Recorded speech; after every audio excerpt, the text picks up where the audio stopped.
Et si en 2025, tu devenais enfin ta priorité? Hello, j'espère que tu vas bien. Aujourd'hui, on va parler d'un sujet hyper important qu'on a tendance à négliger, surtout nous les femmes. On va parler du fait de se prioriser.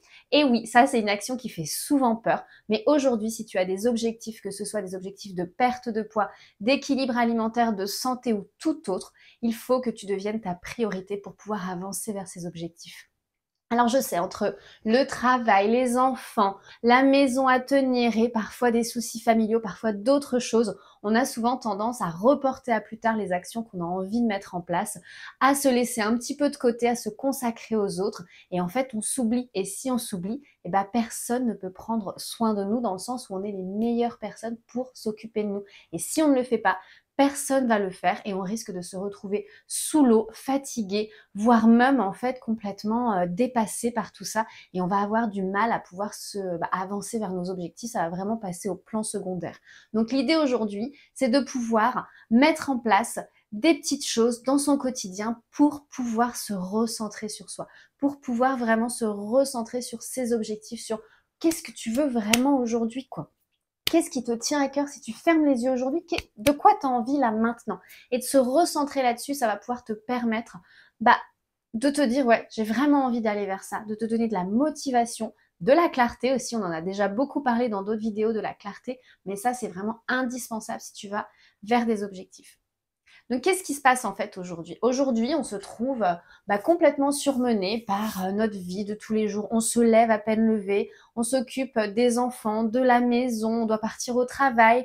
Et en fait, on souffle jamais. On va au travail, après on prend la pause déjeuner, on revient du travail, on a toujours plein de choses à faire. Et puis, si tu t'es fixé des objectifs, je sais pas, la veille, tu t'es dit, demain, je vais faire du sport. Et en fait, tu t'es retrouvé complètement sous l'eau toute la journée. La session de sport n'avait pas été calée à une heure précise. Enfin, tu t'es dit dans la soirée. Et en fait, tu t'es fait prendre par le quotidien et hop, ton objectif est passé à la trappe et tu te dis, je ferai demain. Et le demain se transforme en lundi prochain. Et le lundi prochain se transforme en mois prochain. Et puis, en fait, tu te laisses complètement dépasser. Et après, pour avancer vers tes objectifs, le temps passe très vite et tu te rends compte que tu as du mal à avancer. C'est décourageant et puis du coup, tu n'arrives pas non plus à avoir de résultats. Donc la motivation retombe et en fait, on est dans un cercle vicieux au niveau de la motivation. Donc le but là, c'est pas de culpabiliser, c'est de trouver des solutions. Mais aussi de voir que la situation actuelle ne te permet pas, si tu te concentres trop sur les autres et pas assez sur toi, cette situation ne te permet pas d'atteindre tes objectifs et tu risques de te retrouver très frustré à la fin de l'année en regardant ce que tu espérais avoir et ce que tu as au final. Donc pour moi, l'objectif aujourd'hui, c'est de t'aider à mettre en place ces petites actions pour que tu puisses justement aller atteindre enfin ces objectifs et que tu deviennes ta priorité. Alors tu vas me dire, oui, mais c'est égoïste de penser à moi. Non, il n'y a rien d'égoïste. Au contraire, l'idée aujourd'hui que tu dois garder dans ta tête, c'est que si tu n'es pas bien, toi, si tu manques d'énergie, si tu n'as pas de motivation, si tu ne dors pas bien, si tu ne prends pas soin de toi, tu ne peux pas prendre soin des autres. Alors au contraire, c'est pas du tout égoïste. Quand tu prends un moment pour toi, que ce soit pour aller faire un petit peu de marche, que ce soit pour aller faire un soin, que ce soit simplement pour aller boire un verre avec une copine, ces moments-là, ils sont hyper importants pour recharger. Et si tu recharges, ça veut dire que tu as plus d'énergie pour toi, mais aussi pour les autres. Donc non, ce n'est pas égoïste. Au contraire, si tu veux pouvoir profiter de ces moments en famille ou entre amis ou autres, c'est le fait de se prioriser, le fait d'avoir des petits moments pour soi, c'est indispensable. Ensuite, les autres croyances limitantes, c'est de se dire j'ai pas le temps. J'ai pas le temps de prendre du temps pour moi, j'ai pas le temps d'aller marcher, j'ai pas le temps d'aller cuisiner, j'ai pas le temps. Moi, c'est ce que j'entends tous les jours avec les femmes que j'accompagne. Le premier réflexe quand je leur demande d'ajouter certaines choses dans leur quotidien, c'est j'ai pas le temps. Et c'est vrai qu'on n'a pas le temps. Dans le sens où du matin au soir, on est débordé, on a toujours plein de choses à faire. Mais là, c'est pas je n'ai pas le temps, c'est je ne prends pas le temps. On a tous le même nombre de minutes ou d'heures dans la journée. On les dispatche un petit peu comme on veut, comme on peut, mais on peut toujours, alors ça prend parfois du temps à le caler, mais on peut toujours caler un petit moment pour soi, que ce soit déjà une fois par semaine, ou alors si on arrive un petit peu tous les jours. Mais on peut prendre le temps. Donc l'excuse qu'on va dire qu'on se donne, le je n'ai pas le temps, c'est une vraie excuse. On est débordé, mais on peut prendre le temps. Et le temps qu'on va prendre là va nous donner plus d'énergie pour gagner du temps sur les jours d'après, sur les semaines d'après, voire sur les années d'après. Donc c'est pas négligeable. C'est vraiment important aujourd'hui de prendre le temps pour soi et de pouvoir justement s'accorder des moments de répit, des moments de pause. Ce n'est pas égoïste. Et c'est possible. Il y a une autre chose que j'entends beaucoup, c'est que c'est normal. C'est normal de donner plus aux autres qu'à soi. C'est normal de prioriser, de passer après. On me dit souvent, je suis généreux, je donne beaucoup. Bah oui, mais le souci, c'est que plus tu donnes comme ça, plus tu risques de t'oublier. Alors c'est tout à ton honneur de donner autant et il faut. Hein. Moi, je suis d'accord avec toi que de partager des moments en famille, que de donner, c'est hyper important. Mais ce qui est vraiment indispensable ici, c'est de pouvoir t'accorder des petits moments pour pouvoir donner plus et continuer de donner. Parce que le jour où ces personnes-là, à qui tu donnes beaucoup, ont besoin peut-être de prendre un petit peu d'air, que ce soit les enfants qui prennent leur envol ou autres, tu risques de te retrouver seul et tu risques de te retrouver aussi démuni et de ne pas savoir comment gérer tout ça. Alors que si tu as pris le temps de te retrouver, d'avoir ces petits moments à toi, de te recharger et de pouvoir justement aller vers ce que toi tu as envie de faire, hein, réaliser tes objectifs, tes rêves, tu vas t'épanouir en fait. Et cet épanouissement va bien sûr profiter à tout ton entourage et à toi pour la suite. Donc oui, c'est une super qualité d'être généreuse, de donner aux autres, mais non, ce n'est pas normal de donner à 100% aux autres et zéro à soi-même. Quels sont les bénéfices maintenant de se prioriser? J'en ai déjà cité pas mal. Hein. Le premier déjà, c'est que tu vas gagner en énergie complètement. Quand tu vas te prioriser, tu vas mettre en place des petites actions, tu vas te donner par exemple, tu vas mieux t'alimenter, tu vas faire plus d'activité physique, tu vas prendre des moments de pause, tu vas souffler, tu vas déstresser, tu vas aller voir les copines, tu vas aller marcher, et tout ça, en fait, ça va te réénergiser. Et ça n'a pas de prix parce que l'énergie que tu vas gagner, déjà, ça va te donner plus de motivation, plus d'entrain à encore mettre plus de choses en place. Et en plus, comme je te disais, cette énergie, tu vas pouvoir la diffuser autour de toi, la partager. Et les gens, quand ils vont te voir faire ça, tu vas inspirer les autres. Et ça va être hyper impactant pour tout ton entourage. Donc ça, c'est le premier bénéfice. Ensuite, tu vas gagner en confiance en toi parce que plus tu vas mettre des choses en place, plus tu vas avoir confiance parce que plus tu vas avoir des résultats, mieux tu vas te sentir. Et donc cette confiance-là va te permettre d'aller encore plus loin. Et puis tu vas avoir une meilleure gestion du stress parce que souvent quand on vit sa vie à 100 à l'heure, que ce soit au boulot, à la maison, avec les enfants, on accumule énormément de stress et c'est souvent là qu'on peut avoir des maux de ventre, des troubles digestifs, parfois même jusqu'à la constipation chronique parce que justement en fait on est très stressé dans le quotidien. On a l'impression en fait, moi je compare souvent ça à l'impression d'être en apnée tout le temps. On respire pas, on a toujours plein de choses à faire et on s'en rend même plus compte. On dit c'est normal. Moi je pose souvent la question du stress dans le quotidien lors du premier entretien. Et c'est vrai que j'ai souvent un comment dire, un bug dans la réponse, dans le sens où la personne me dit non, si, si, complètement. Et on s'en rend même plus compte tellement c'est quotidien. Donc le fait de se prioriser va permettre de pouvoir prendre des moments de pause, des moments pour recharger et des moments pour souffler. Et ça c'est hyper important parce que le stress aujourd'hui, d'une part, ça impacte la prise de poids, ça freine la perte de poids, ça entraîne de la fatigue chronique, ça entraîne des troubles du sommeil et ça peut entraîner des troubles beaucoup plus importants au niveau de la santé. Donc attention à ça, attention au stress, je referai une vidéo sur le sujet parce que c'est vraiment un sujet très important auquel on est beaucoup confronté, surtout en tant que femme.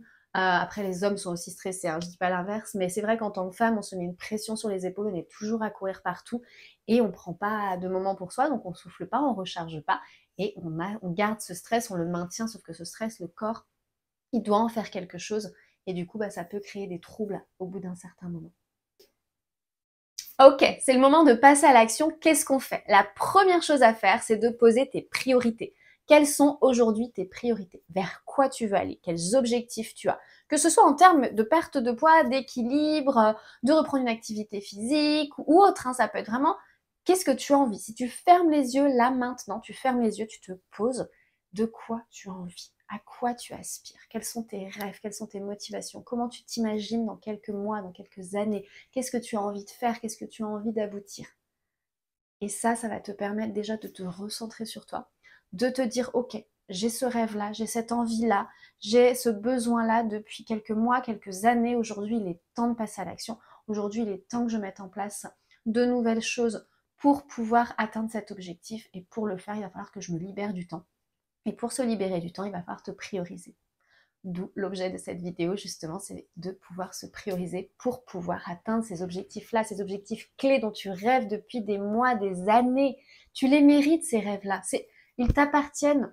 Tout est possible. Tu es capable de les réaliser, mais pour ça, il faut que tu te libères du temps. Et ça dépend que de toi. Ça va pas se faire du jour au lendemain, mais avancer petit à petit, on va voir après comment le faire, mais avancer petit à petit, ça va te permettre de libérer de plus en plus de temps, de te sentir en confiance avec ça, de pas culpabiliser parce que tu prends du temps pour ça, parce qu'il y a ça aussi, le fait de culpabiliser qui arrive souvent, et ça va te permettre d'être sereine dans ta prise de décision, d'être en accord avec ça, et ton entourage va forcément comprendre et t'encourager dans ce sens-là. Et ensuite, une fois que tu as défini tes objectifs et tes rêves, tu peux te demander qu'est-ce qui te freine aujourd'hui dans l'atteinte de ces objectifs. Qu'est-ce qui fait que dans ton quotidien, tu n'arrives pas à mettre en place des choses? Alors, il y a souvent le manque de temps, d'organisation, mais c'est peut-être du coup dû à d'autres choses. Peut-être que tu passes trop de temps à faire des choses qui ne t'apportent pas en énergie, qui ne t'apportent pas grand-chose. Au contraire, quand tu les fais, c'est à reculons, ça te donne envie de râler. Donc voilà, il y a peut-être des choses que tu peux faire différemment, voire peut-être que tu peux déléguer. Et ça, il n'y a que toi qui peux faire le point là-dessus, dans le sens où te demander dans ton quotidien, il y a peut-être des choses que j'aime pas faire en fait. Et dans ce cas-là, est-ce que je peux pas faire autrement ou les déléguer? C'est souvent ce qu'on voit justement dans mes accompagnements, c'est de trouver cette organisation qui nous manque, de trouver l'organisation qui convient à chacune, parce qu'on est toutes différentes, en déléguant peut-être certaines choses, en s'organisant différemment. Et pour ça, parfois, c'est utile d'avoir quelqu'un pour un petit peu dégrossir la chose, parce que quand on est habitué à faire des choses tous les jours, on voit même plus en fait, c'est pas clair du tout. On est dans un quotidien où on est en train d'être un peu sous l'eau. Et moi, ce que je viens faire, c'est que je viens clarifier un petit peu tout ça. On démêle un peu et puis on voit ensemble comment, en fait, je peux t'aider à avancer vers tes objectifs par des petits changements au quotidien. C'est toujours de toute façon de manière progressive avec moi. On y va doucement et puis on essaie de déléguer des choses, de faire différemment pour qu'il y ait beaucoup moins de freins. Et la chose aussi importante à faire quand on veut se prioriser et quand on veut modifier certaines choses, c'est de communiquer avec son entourage. Sinon, ils vont pas comprendre. De communiquer sur ses objectifs, sur ses envies, sur ce qui va se passer, sur ce qui va changer. Pourquoi on le fait aussi, le côté tu vas être plus épanoui, tu vas avoir plus d'énergie, tu vas avoir moins de stress. Ça forcément, ça va avoir un effet bénéfique sur tout ton entourage. Donc si tu leur communiques ces changements avec les résultats attendus, évidemment qu'ils vont te soutenir. Et ça va être hyper impactant parce que tu vas te sentir écouté, soutenu, supporté. Et donc, tu ne vas pas culpabiliser lorsque tu vas prendre ces moments-là. Parce que le souci, quand on se dit, OK, je vais aller faire ça, je vais faire autrement, là, je vais prendre 1 heure pour moi. Normalement, c'est l'heure où je suis censée faire je ne sais pas quoi avec la famille. Là, je vais prendre ce temps-là pour moi. Oui, mais si tu culpabilises, derrière, tu vas le faire une fois. Tu vas pas apprécier ce moment-là parce que tu vas culpabiliser pendant. Et du coup, tu vas pas pouvoir avancer. À bout d'un moment, tu vas reculer et tu vas retourner vers tes anciennes habitudes. Donc, hyper important de communiquer avec sa famille, avec son entourage, d'expliquer pourquoi on fait ça, ce que ça va nous apporter et que c'est un besoin. C'est vraiment un besoin et que tu le fais pour toi, mais aussi pour eux. Et ça, c'est très important. Donc la première chose à faire, c'est de définir ses objectifs, de vraiment les poser. Même les poser, les écrire dans un carnet, les répéter chaque jour, ça va donner vraiment un sens aux actions et puis ça va te conforter dans ce que tu veux atteindre. Et puis de pouvoir faire un petit point sur les freins, comment faire différemment, est-ce qu'on peut déléguer certaines choses, communiquer avec son entourage sur ces changements-là, et puis mettre en place des actions dès maintenant. Là, ce que je te recommande de faire, c'est de te réserver un moment aujourd'hui, dans les prochains jours, la semaine prochaine, un moment pour toi, mais que ce soit même un petit quart d'heure où tu vas prendre un livre et aller boire un café, ou alors un petit quart d'heure où si tu as la chance d'habiter au bord de mer, où tu vas aller marcher en bord de mer, où tu vas aller marcher en forêt, autour d'un petit étang, où tu vas appeler une copine, où tu vas aller boire un verre avec une copine. Tu le cales dans ton emploi du temps. C'est comme un rendez-vous médical, c'est un rendez-vous qui ne saute pas, c'est ton rendez-vous. Et au fur et à mesure, tu vas pouvoir mettre d'autres moments comme ça. Le premier, il est toujours un peu compliqué. On se dit, mais j'ai pas le temps, je suis déjà sous l'eau, où je vais pouvoir mettre ça. Mais une fois qu'il est calé, on peut toujours prendre le temps. Une fois que c'est calé, ça va te donner en fait l'envie de recommencer. Et puis tu vas pouvoir retrouver ce moment-là. Et ça peut même être une routine, peut-être pas quotidienne, mais toutes les semaines, par exemple, le vendredi midi, tu déjeunes avec ta copine, ta meilleure amie. Ça peut être ce moment-là. Ou alors le jeudi soir, bah, tu fais un truc qui te plaît. Et ça, c'est ta soirée aussi. Donc voilà, des petites actions, mais qui vont vraiment changer ce quotidien, qui vont te donner bah, le premier pas, hein, le premier entrain, c'est souvent le plus dur. Hein. Moi, l'idée là, c'est de te pousser un petit peu à le faire, juste un petit moment pour toi. Et puis, bah, ça va te donner confiance pour pouvoir te prioriser pour la suite. Donc, à partir de maintenant, tu es ta priorité. Tu es la personne la plus importante dans ton quotidien, celle dont tu dois prendre soin. Si tu fais ça, tu vas prendre soin des autres, ça va vraiment avoir un effet bénéfique sur tout ton entourage. Reste concentré là-dessus, tu es ta priorité.